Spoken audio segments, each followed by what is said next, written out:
Hello friends, मैं राहुल कुमार मेहता। चलिए दोस्तों, जो ज्ञान बिंदु का क्वेश्चन बैंक है उनसे हम कल 50 क्वेश्चन आपको करवाए थे और आज फिर दोस्तों आगे हम चलते हैं वीडियो में। और यहाँ पे आप एकदम ध्यान से दोस्तों मेरे वीडियो को देखिएगा। इसमें हम आज कुछ एक्सप्लेनेशन भी करेंगे क्वेश्चन पर, कुछ जानकारी भी देंगे ज़्यादा से ज़्यादा जो व्याख्या किया गया है। तो ध्यान से वीडियो देखिएगा। पहले हम आपसे क्वेश्चन पूछेंगे, 5 उसके बाद ऑप्शन देंगे दोस्तों। ऑप्शन के बाद 3 से 4 सेकेंड का समय देंगे कि आप सोच सके कि इसका आंसर क्या होगा। उसके बाद आंसर बता के हम थोड़ा एक्सप्लेन कर देंगे। तो चलिए दोस्तों, आप तैयार हो जाइए फटाफट। और जय श्री गणेश हम करते हैं दोस्तों। अगर बाद में वीडियो अच्छा लगे तो इसे शेयर करके और मेरे चैनल पर अगर नए हैं तो सब्सक्राइब जरूर कीजिएगा चैनल, ताकि हमें अच्छा लगे, और लाइक कीजिएगा दोस्तों। चलिए दोस्तों, मेरा आज पहला क्वेश्चन है, वही क्वेश्चन है पहला ज्ञान बिंदु सर के, जो ज्ञान बिंदु क्वेश्चन बैंक का पहला क्वेश्चन। बक्सा टाइगर रिजर्व किस राज्य में है? बक्सा टाइगर रिजर्व किस राज्य में है दोस्तों?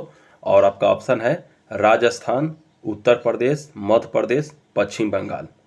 और दोस्तों इसका जो सही आंसर होगा, हम सोचेंगे आप बता दिए होंगे, सही आंसर होगा दोस्तों पश्चिम बंगाल। बक्सा टाइगर रिजर्व दोस्तों पश्चिम बंगाल में है। और जो ज्ञान बिंदु का क्वेश्चन बैंक है इसमें बस इसका केवल आंसर इतना ही दिया है, कुछ नहीं दिया है। आगे दोस्तों अगला क्वेश्चन पर चलते हैं। नेक्स्ट क्वेश्चन कि संविधान का अनुच्छेद 25 संबंधित है, किससे संबंधित है? संविधान का अनुच्छेद 25 किससे संबंधित है दोस्तों? तो समानता से, स्वतंत्रता से, धर्म की स्वतंत्रता से, या शिक्षा से। तो दोस्तों बताइए, 4 गो ऑप्शन दिए हैं दोस्तों। इसका सही उत्तर होगा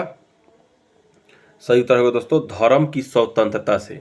इसके बारे में कुछ हम जान लेते हैं दोस्तों कि संविधान का अनुच्छेद जो 25 है दोस्तों, वो धर्म की स्वतंत्रता से संबंधित है। संविधान के भाग 3 में अनुच्छेद 12 से 35 तक मूल अधिकारों का विवरण दिया गया है दोस्तों।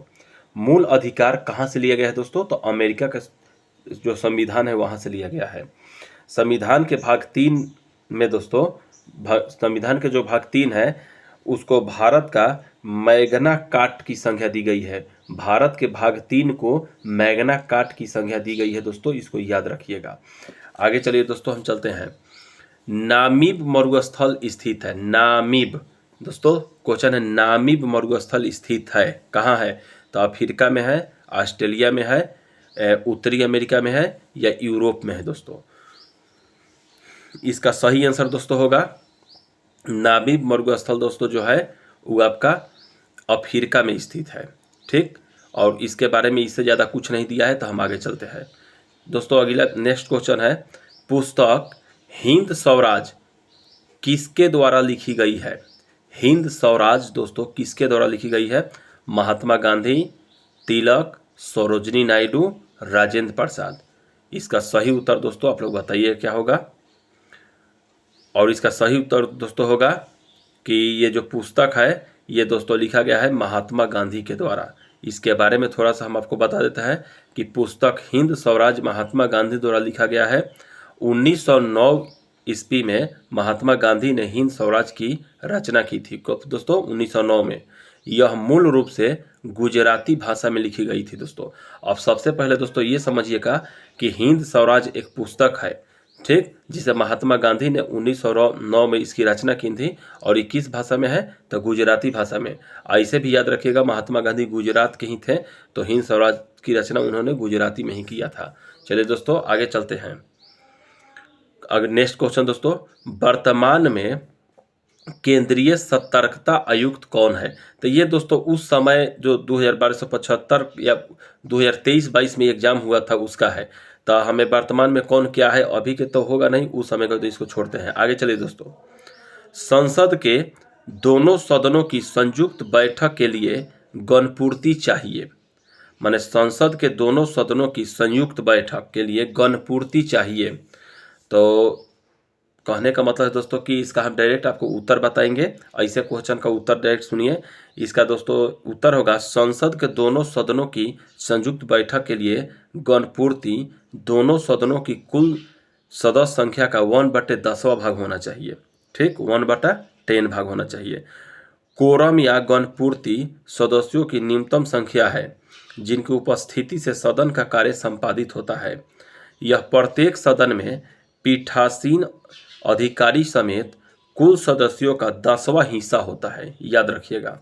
तो ये क्वेश्चन था, इसका डायरेक्ट हम आपको उत्तर बोले दोस्तों। आगे चलिए, भारत में प्रति वर्ष आर्थिक सर्वेक्षण कौन प्रकाशित करता है? दोस्तों, भारत में प्रति वर्ष आर्थिक सर्वेक्षण कौन प्रकाशित करवाता है? वित्त मंत्रालय यानी भारत सरकार, भारतीय रिजर्व बैंक, योजना आयोग या नीति आयोग?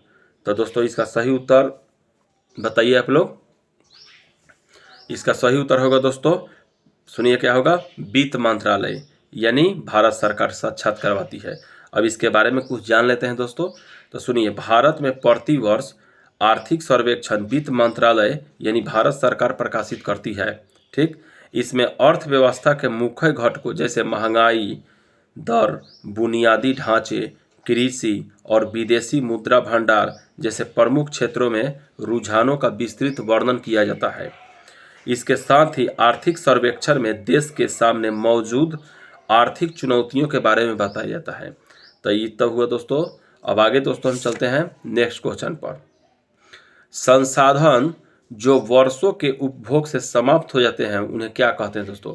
दोस्तों ये सब क्वेश्चन तो 6th क्लास का क्वेश्चन है, फिर भी हम आपको बताते हैं कि संसाधन जो वर्षों के उपभोग से समाप्त हो जाते हैं उन्हें क्या कहते हैं? नवीकरणीय, अनवीकरणीय, संरक्षित, आरक्षित। तो दोस्तों इसका सही उत्तर होगा अनवीकरणीय संसाधन जो समाप्त हो जाए। दोस्तों एक बात याद रखिएगा, नवीकरणीय अनवीकरणीय संसाधन क्या है आप जानते हैं, जिसका उपयोग मनुष्य द्वारा किए जाने पर आने वाला समय में जो खत्म हो जाए, जैसे कोयला, पेट्रोलियम, ये सब दोस्तों अनवीकरणीय संसाधन है। लेकिन सूर्य की प्रकाश, वायु, ये सब नवीकरणीय संसाधन है दोस्तों। जैसे संसाधन जो वर्षों के उपभोग से समाप्त हो जाते हैं उन्हें अनवीकरणीय संसाधन कहते हैं। जिस संसाधन को एक बार उपयोग करने के बाद पुनः उपयोग या उन्हें बदला नहीं जा सकता है दोस्तों, उन्हें अनवीकरणीय संसाधन कहते हैं। ऐसे ही नवीकरणीय संसाधन के दोस्तों जैसे देखिए दोस्तों, कोयला, तेल, परमाणु ऊर्जा। दोस्तों हम जो पढ़ते हैं उसको ध्यान सुनिएगा, अनवीकरणीय संसाधन में बाद उदाहरण भी फेंक सकता है।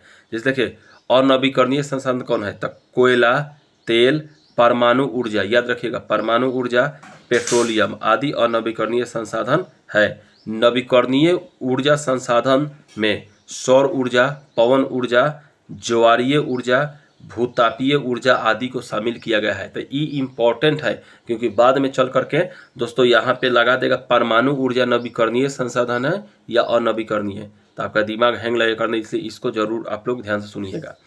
आगे चलिए दोस्तों, जीवों के परिरक्षित अवशेष कहलाते हैं। जीवों के परिरक्षित अवशेष दोस्तों क्या कहलाते हैं? तो जीवाश्म, चट्टान, अवसाद, ये सभी। तो दोस्तों यहाँ पे उत्तर होगा जीवाश्म। जीवाश्म के बारे में दोस्तों हम लोग जानते हैं कि जीवों के परीक्षित अवशेष को जीवाश्म कहते हैं।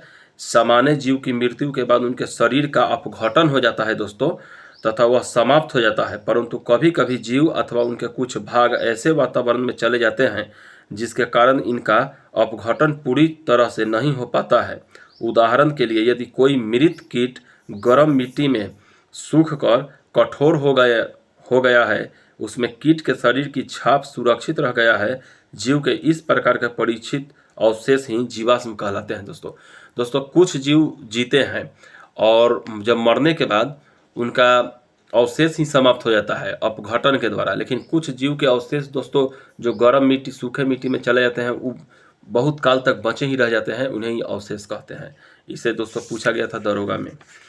आगे दोस्तों चलिएगा, क्वेश्चन है दोस्तों, कौन सी भारतीय कंपनी बहुराष्ट्रीय निगम नहीं है? कौन सी भारतीय कंपनी बहुराष्ट्रीय निगम नहीं है? इसका ऑप्शन है दोस्तों BSNL, टाटा मोटर्स या रैनबैक्सी या एशियन पेंट्स।